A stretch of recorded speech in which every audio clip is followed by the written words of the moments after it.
My first guest today is Mary Henderson, a successful entrepreneur turned personal branding coach and specialist. Mary helps service-driven experts unpack and define their area of expertise into a personal brand so they can position themselves as an authority in their industry. Hello, Mary, and welcome. How are you, Trevor? Good, thank you. What is it about personal branding that puts people off?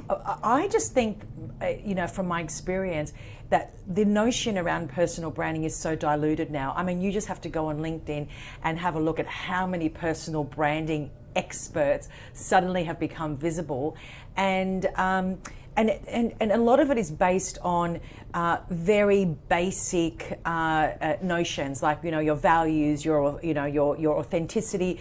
And even though that is a part of personal branding, it's not actually what we're talking about when we're looking at personal branding in terms of positioning somebody as an expert. So I think there's a trust factor, the trust issue. Who do I trust? What's involved? And I think that it's just a very cliche. It's become very cliche.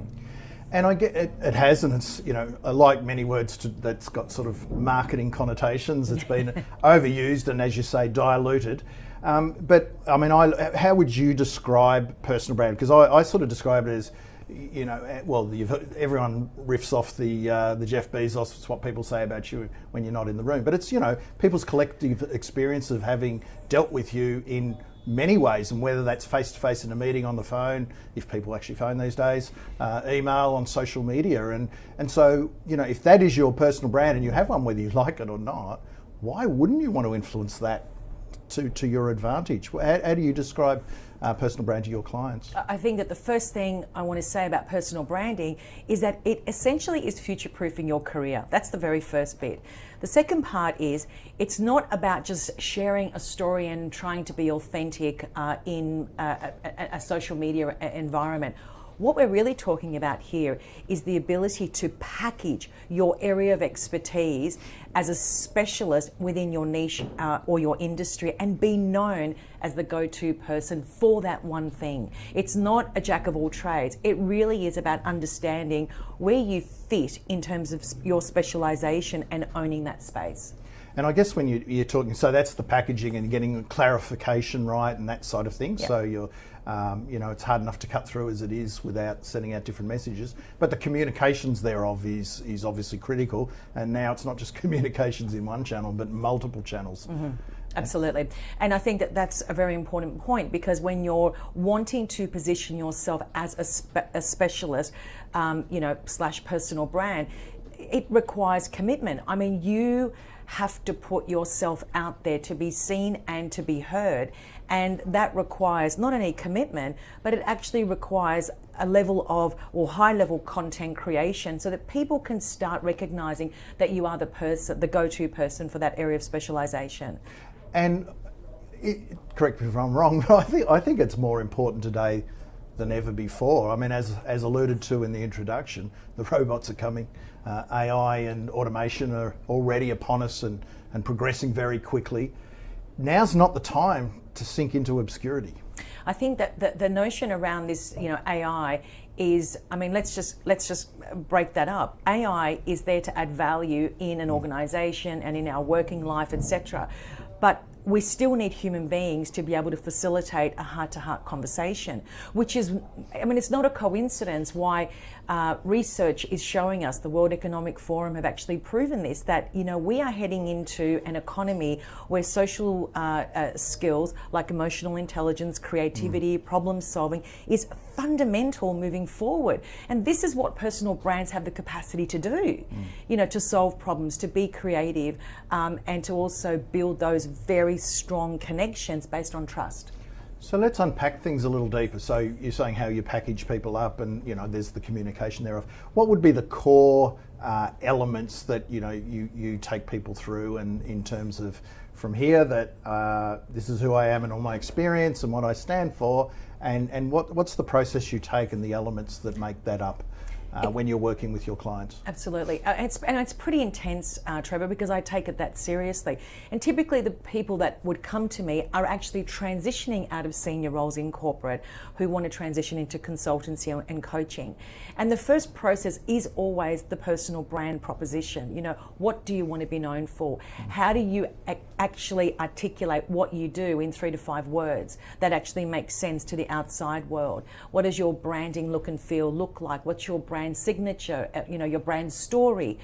What is your lane? What does your lane look like? And really clarifying that brand, no different than you would in a corporation. For a corporate brand, it's the same process, but the personal brand is now the business. The second part is then converting the expertise into digital assets. It could be an online course, it could be resources, it could be a workshop. Obviously, there's a website that's required.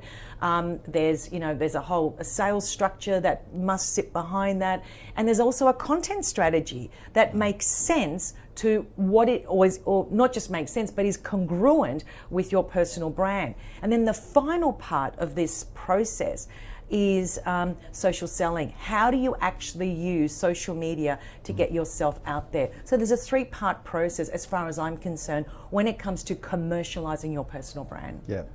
And when you talk about commercializing, I mean, again, where I mentioned earlier, we've got lots of short-term contracts now, and people aren't staying necessarily in for jobs for longer, and you know, it is the gig economy.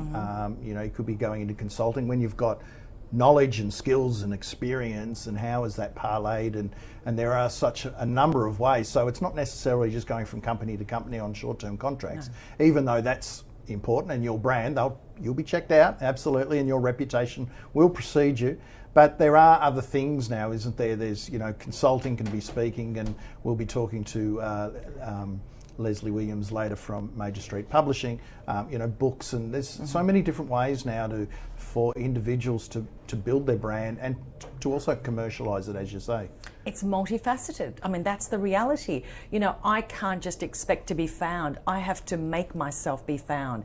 And that requires a lot of collaboration, Trevor. I mean, that's actually the foundation of a personal brand, is to go out and collaborate. You know, find partners, create a book if that's what your audience will want to consume. Correct. And I think that the key here is to understand who is the audience that you're talking to, and understand how they want to consume content. Do they want to read a book? Do they want to watch you on LinkedIn or social media for that matter? What about on stage? And these are the relationships that we need to form as part of the strategy. Yeah. In terms of the people you work with, what are some key characteristics of those who work with you and they get it right and they embrace it? Because I said earlier, a lot don't embrace it, but they embrace the notion, they get over the phrase, and what's a success story? You don't have no names necessarily, but of someone who's started there and finished here, sort of a bit of a transformation, and they're kicking goals as a result. I have a client who was very senior in government who has left and now transitioned into a consultant. And working with this particular person was really fulfilling, because a lot of people that come to me, the very first thing that they say is, but I'm an expert in everything. I've got so many areas of expertise. And we don't. The curse of knowledge. Exactly. But what I'm trying to get at is that core. What do you actually know inside out that we can create an entire narrative around that? That if I gave you a whiteboard marker, you would be able to stand in front of a whiteboard and be able to design a methodology, a process that you can take somebody through. So this is what all of my clients go through. But this one particular person, we went through this process, we did the proposition, and you know, I think that the outcome is that when you can articulate with such clarity what it is that you do, who you serve, and what you promise, you know, there are monetizable opportunities that are waiting for you. And this particular person is now working on a major project in the US. Fantastic. And what was the most important out of all the elements? And I know there's many moving parts, but what was the one that really they gravitated to, or was really just their aha moment? Was it the methodology? Because I like talking to my clients. I only went through a workshop this morning doing methodology, and if you can tell your IP in, you know, 3, 4, 5 steps, no more than that, then at least you can convey, because some people have got very complex offerings and they have got a lot of knowledge, and the hardest thing is to get it down. Absolutely. With clarity. Absolutely. So there's 2 parts to the process. The first part is that where I see almost every one of my clients have that major aha moment is when their brand proposition is defined, where they can actually sit and actually articulate with ease and grace what it is that they do. I like that, with ease and grace. But it's true, because they have this amazing aha moment. On the flip side of that, it's to your point, to be able to design what it is that they know into frameworks that are tried and tested. Yep. And that's the key, tried and tested. So I won't work with people who typically can't prove that they have 10,000 hours of experience, because it's really hard to work with somebody who just wants to be famous for being famous. So that's where personal branding is lost in translation, because people think, well, I don't want to be famous. But I'm not working in that space. It is the ability to be able to show a framework to say, I know how to solve your complex problem. And we're talking here, and I call it, we're probably in a similar vein, we're calling it professional personal branding. Yes. And it's, yes. you know, you've got, and again, correct me if I'm wrong, but I'm tipping that a lot of the personal branding angst and pushback has come from the, you know, Insta famous, the influencers, that whole notion that when everyone's got a soapbox now, a digital soapbox, and can tell the world how great they are, it becomes meaningless, and it's really about showing and not telling. I think you're right. And I think the other thing is we need to discern who we engage as well. There was a guy on Instagram who claimed to be a personal branding guru. He's got 9.2 million followers and has only created 100 posts. And then I thought, let me just do a little bit of due diligence here. So I clicked on his followers, and wow, presto, his followers have no followers. So it's really about discerning and understanding that the person who you're going to work with really needs to have proof that they actually understand, you know, how they can actually take you on that journey. I like referring to an acronym called VITAL. Luckily, it spells it. It's visibility, influence, trust, advocacy, and leadership. And all very key things, you know, because you do have to be visible, but in a respectful way, and strategic presence, not just boorishly everywhere. You know, influence, if you can't influence a decision and behaviours, then it's going to be very hard for you to actually even be in business. And trust, you know, you've said the word before. We're going to do a big session on trust next week on the show, and it's just it's the social currency. And advocacy is getting people talking about you in a positive way, and again, leadership helps differentiate you in the marketplace. Well, I think you've just hit on a very key point. The outcome of a successful personal brand is brand advocacy. It is about creating your followers into brand ambassadors, so they can advocate for you, so they can support you, and they can become your brand ambassadors, even just on social. That is enough to build your social currency. So a good personal brand, or a brilliant personal brand, has the capacity to be able to do that. Yeah, terrific. And before we wrap up, I'd love to get from you just a couple of tips. I know there's a lot of stuff, but if someone's an entrepreneur and understands and realises that they have to put themselves out there, and we've interviewed a number here who have run businesses and then realised, no, I've got to be out there in front, and then to do that, you know, with passion, purpose, strategic intent, or someone, you know, high up and will be moving in and thinking, okay, I haven't done much of this. I got LinkedIn, and that's what I do. What's the best way for them just to start thinking about it and approaching it? I'm not after a 3-tip things, but what's the state of mind that they have to go to, and what are the first things they should be just thinking about if they want to say, okay, I want to do this properly?